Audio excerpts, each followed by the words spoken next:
O iPhone 6 foi lançado trazendo grandes novidades para a linha, rapidamente se tornando o iPhone mais vendido de todos os tempos. Mas isso foi lá em 2014. No vídeo de hoje eu vou falar a respeito desse aparelho e do iPhone 15 e de todos os modelos entre eles, falando a respeito das diferenças e semelhanças desses últimos 10 anos dos iPhones. Primeiramente eu gostaria de agradecer ao Outlet do Celular, comércio especializado na compra e venda de smartphones usados, uma ótima opção pelo custo-benefício dos seus produtos, que sempre vem acompanhados de 6 meses de garantia e carregadores. Foi lá que eu peguei a maior parte desses aparelhos para esse vídeo. Vamos dar início falando a respeito do iPhone 6. Esse modelo, como eu falei, mudou completamente a linha de design da Apple, agora mais arredondado e mais fino e muito maior do que o iPhone 5S. Sua tela agora tinha 4.7 polegadas com resolução ali pouco acima de HD. Além disso, havia também uma opção Plus, com 5.5 polegadas. Mas eu vou focar aqui nesse vídeo nos modelos menores e mais populares. Para acompanhar essas telas, os aparelhos vinham ali com uma construção de alumínio e vidro bem fino, que infelizmente inclusive deu problema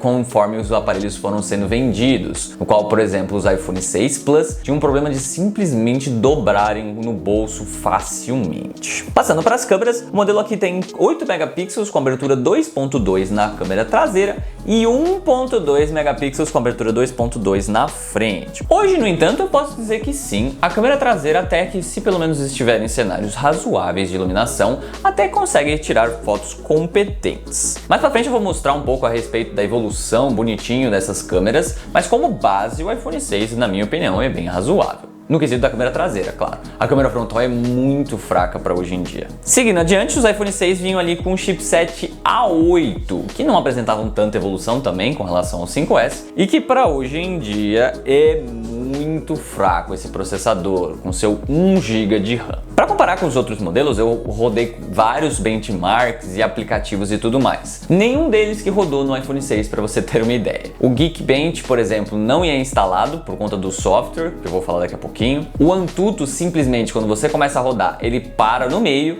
E o COD Mobile, um game que eu gosto bastante de rodar para mostrar o desempenho desses aparelhos, simplesmente também travou ali no próprio tutorial, mesmo nas configurações mínimas disponíveis. Subway Surfers pelo menos foi o único jogo que eu consegui rodar e até que rodou ali em qualidades aceitáveis sem muitos travamentos. Mas basicamente tudo que você for fazer nesse aparelho vai ser bem devagar, mesmo uma simples pesquisa na internet. Como base, para poder conseguir comparar um pouquinho com relação aos outros aparelhos, eu peguei o resultado do Keymóvel do Antutu, mas na versão 8, que conseguiu ali próximos a 100 mil pontos. Com relação à bateria, o modelo vinha com respectivamente 1810 mAh. Não é possível comparar ali diretamente ele com os outros aparelhos por conta da saúde da bateria e tudo mais, mas eu vou usar o resultado do GSM Arena como base, já que eles foram testando todos os anos e mudaram um pouco em relação aos seus testes de ano para ano. Por fim, alguns outros pequenos detalhes que eu gostaria de mencionar. Esse iPhone foi o primeiro a contar com Wi-Fi 5 GHz, além de também Bluetooth 4.0,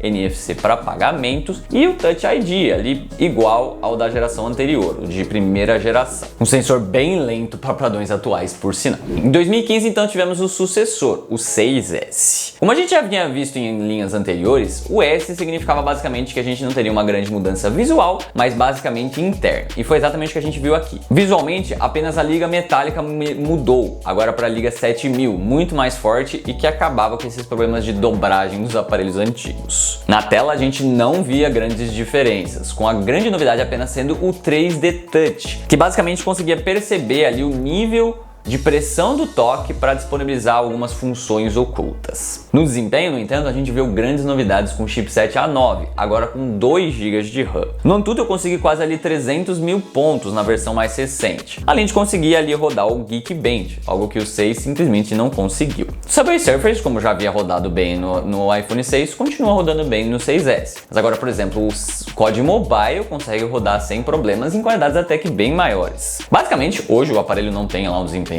muito bom, tem alguns travamentos aqui e ali, mas já é muito mais utilizável do que o 6. Com relação às câmeras, agora também a gente tem um novo sensor traseiro de 12 megapixels, abertura 2.2, e um novo sensor frontal de 5 megapixels, abertura 2.2. Além de também agora a gente poder gravar 4K 30 FPS atrás. As baterias diminuíram em 2015, talvez por conta dessa liga metálica diferente, mais grossa, mas em autonomia basicamente os modelos não mudaram muito. Enfim, o 6S também trouxe a segunda geração do Touch ID, que tinha sim uma diferença considerável em velocidade com relação ao 6. No quesito de software também é importante mencionar que o 6S recebeu muitas mais atualizações que o 6, o iOS 15 ao invés do 12 do 6, portanto muito mais aplicativos são possíveis de serem instalados nesse aparelho. Passando para 2016, o iPhone 7 trouxe ali uma leve repaginada no design, mas mantendo basicamente as coisas parecidas. Mas sim, a gente perdeu agora o P2, trazendo pelo menos som estéreo em contrapartida, além de também certificação contra água e poeira IP67. A tela também subia bastante o brilho e o botão principal agora parava de ser um botão, é apenas um sensor de impressão digital, nada de botão por trás. Falando nesse sensor, continua sendo o mesmo, o quesito de velocidade não mudou nisso na geração anterior. Com relação ao desempenho, o dispositivo agora vinha com o chipset A10. Em quesito de benchmarks, no entanto, a gente não vê lá grandes diferenças, o processador não é tão melhor assim. Pelo menos em games como no COD Mobile,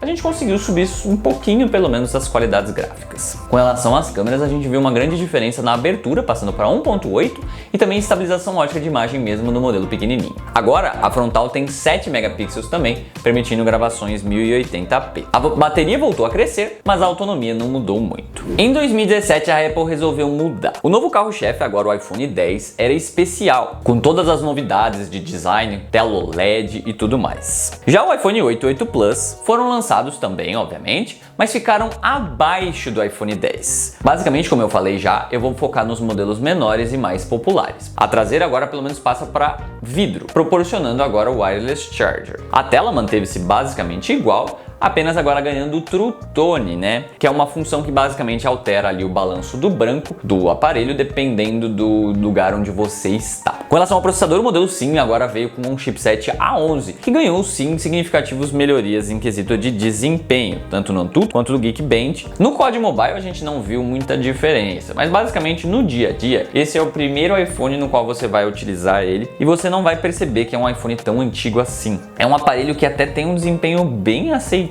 atualmente, na minha opinião. Não temos travamentos nem nada do gênero. Claro, não é rápido para padrões atuais, mas não é tão lento e antigo quanto os demais. As câmeras não mudaram. Basicamente, apenas agora devido a esse processador um pouco melhor, a gente consegue gravar 4K 60 FPS atrás. Seguindo o padrão estranho, a bateria diminuiu de novo, mas a autonomia pelo menos seguiu mais ou menos a mesma. Pelo menos agora os aparelhos conseguiam carregar bem mais rápido do que os seus modelos anteriores, suportando até 15 watts, ao invés de 10 watts dos antigos. Em 2018 a gente viu grandes mudanças. Basicamente agora a linha toda tinha o design atualizado do iPhone 10. A diferença é que o 8 e 8 Plus evoluíram para o 10R, o aparelho mais simples, enquanto que o 10 evoluiu para o 10S e 10S Max, com duas opções de tamanho. O iPhone 10R basicamente era muito maior mesmo que o iPhone 8 Plus, com uma tela de 6.1 polegadas. Mas no quesito de resolução não mudou muito, com apenas ali levemente acima de HD. E os mesmos 300 e poucos pixels por polegada que a gente vê desde o iPhone 4 nessas telas retina. O brilho subiu um pouco para 700 nits, mas a gente perdeu o 3D Touch, algo que no geral não fez tanta diferença, já que o Haptic Touch, o substituto, é utilizado até hoje nos iPhones e oferece uma usabilidade bem parecida, sem precisar de uma camada a mais na tela. Outra coisa que mudou foi agora o Face ID, nada mais de Touch ID. Com relação ao processador, o chipset A12 teve novamente um ganho considerável de desempenho, trazendo mais RAM também, agora 3 GB para o modelo mais básico. A gente vê grandes diferenças no Antutu e no Geekbench. Além de também agora termos duas opções basicamente no COD Mobile. É possível ter a taxa de quadros no máximo ou baixar um pouco essa taxa de quadros e subir um pouco a qualidade visual. Mas no geral, bem melhor do que o iPhone 8. Por mais que assim como eu falei, no dia a dia o iPhone 8 já era suficiente. As câmeras sim mudaram um pouquinho, com o sensor principal traseiro agora sendo um pouco maior, capturando pixels maiores e dando assim resultados um pouco melhores. Mas a frontal é a mesma de 7 megapixels, infelizmente, que já estava ficando um pouco velha a esse ponto. A bateria, também dado a um modelo muito maior, cresceu muito e foi o primeiro iPhone a ser elogiado no quesito de autonomia, finalmente tirando essa regra ali de iPhone com bateria ruim. Em 2019, o iPhone 11 foi lançado, quase como o lançamento da linha S dos anos anteriores, não trazendo grandes diferenças. Nada mudou na tela e construção, e a gente apenas melhorou um pouquinho a certificação contra água e poeira, passando para IP68. O desempenho sim, pelo menos mudou. O chipset A13 trouxe melhorias bem significativas em tudo. Mesmo já tendo 5 anos de lançamento, ele é comparável com modelos atuais, até que não tão simples assim do mundo Android, por exemplo, proporcionando uma experiência bem fluida no dia a dia mesmo hoje em dia. As câmeras mudaram um pouco. Começando com a frente, agora a gente tem 12 megapixels, proporcionando finalmente gravações 4K na frente. E atrás, por mais que o sensor principal seja o mesmo, a gente ganha um sensor a mais, ultra wide, proporcionando uma versatilidade bem legalzinha. A bateria novamente cresceu, permitindo uma autonomia muito melhor novamente. Além disso, também melhoramos a potência do carregador. Em 2020 a gente trouxe uma grande mudança para o modelo barato, o 12. Agora ele vinha com uma tela OLED, assim como todos os demais, com resolução muito maior do que o iPhone 11. Além disso, agora a gente também tinha duas opções de tamanho para o modelo barato. Tinha o 12 mini com tela de 5.4 polegadas e o 12 normal com tela de 6.1.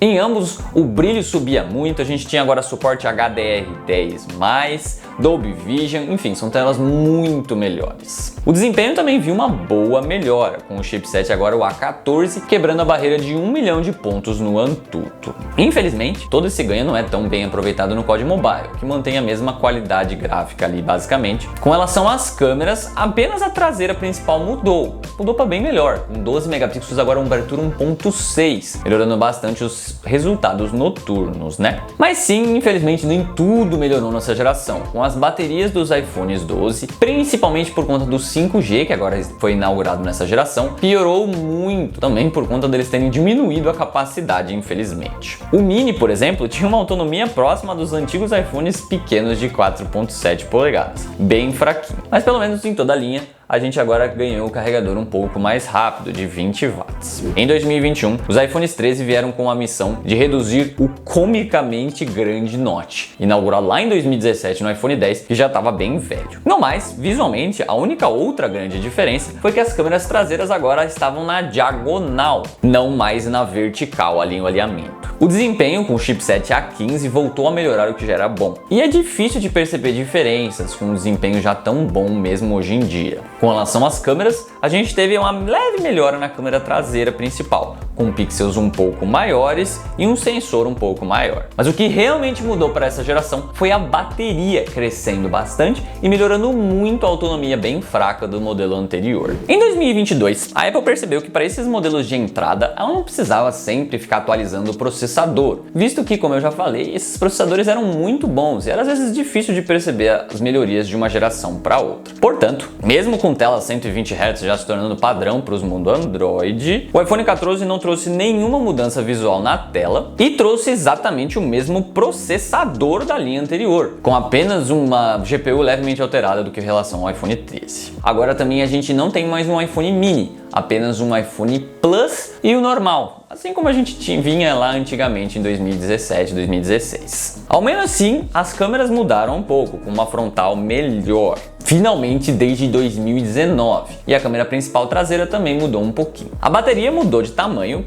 mas apenas um pouquinho, e não mudou tanto ali de autonomia, apenas melhorando um pouquinho. Mas agora sim, finalmente a gente chega no iPhone 15, o modelo que eu tenho aqui. Depois de um ano com quase nenhuma mudança, eles resolveram mudar um pouquinho quase de tudo. A tela agora trouxe as novidades do iPhone 14 Pro, com a Dynamic Island, com todas as suas funções extras, que pelo menos, por mais que tão intrusivo quanto o Notch da geração anterior, agora disponibilizava todas essas funções interessantes. Além disso, também a gente ganhou muito brilho. O processador agora é o A16, também do 14 Pro da geração anterior, com ganhos pequenos, mais presentes de desempenho, com a gente vendo ali, por exemplo, no COD Mobile, a capacidade de rodar tudo no máximo. A câmera traseira também agora principal é de 48 megapixels, tirando por padrão fotos em 24 megapixels, com uma nitidez bem acima dos modelos anteriores. Além disso, com mais megapixels, é possível tirar fotos com até 2 vezes zoom eletrônico, sem perder muita qualidade. No quesito de bateria, novamente um ganho pequeno, mas presente, com a principal diferença mesmo ficando para agora o USB-C. Finalmente, o Lightning, que tinha sido instaurado lá no iPhone 5 de 2012, morreu. Mas isso não significa que a gente teve melhorias de velocidade de transferência de arquivos, por exemplo, seguindo o padrão 2.0 de 24 anos atrás. Finalizando o vídeo, eu achei que seria interessante um pouquinho ver ao lado a lado as comparações entre os aparelhos. vendo ali essa enorme diferença que esses aparelhos trazem. Como eu disse, eu acredito que o iPhone 8 seja o mínimo para você ter uma experiência aceitável hoje em dia. A partir dele já a gente começa a ter um desempenho muito bom, mas já vai ficando um pouco difícil de notar as diferenças. Com relação às câmeras, no entanto, eu diria que a partir do 10R que a gente acaba tendo uma qualidade muito aceitável atualmente e a partir dele, como eu falei, começa a ter um ganho que não é tão perceptível entre uma geração e outra. Mas é isso, eu espero que vocês tenham gostado do vídeo. Se vocês gostaram, não esqueçam de tapar aquele joinha e de se inscrever no canal. Esse vídeo deu muito trabalho para fazer, por conta de ter conseguido pegar todos esses aparelhos para testar. Mas eu com certeza gostaria que vocês deixassem aqui nos comentários se vocês gostaram desse padrão, se vocês gostariam de eu tentar fazer isso com outros aparelhos, talvez os iPhones um pouco mais antigos, ou talvez com o mundo Android e tudo mais. Com certeza vale a pena deixar ali nos comentários. Mas eu vou ficando por aqui e vejo vocês na próxima.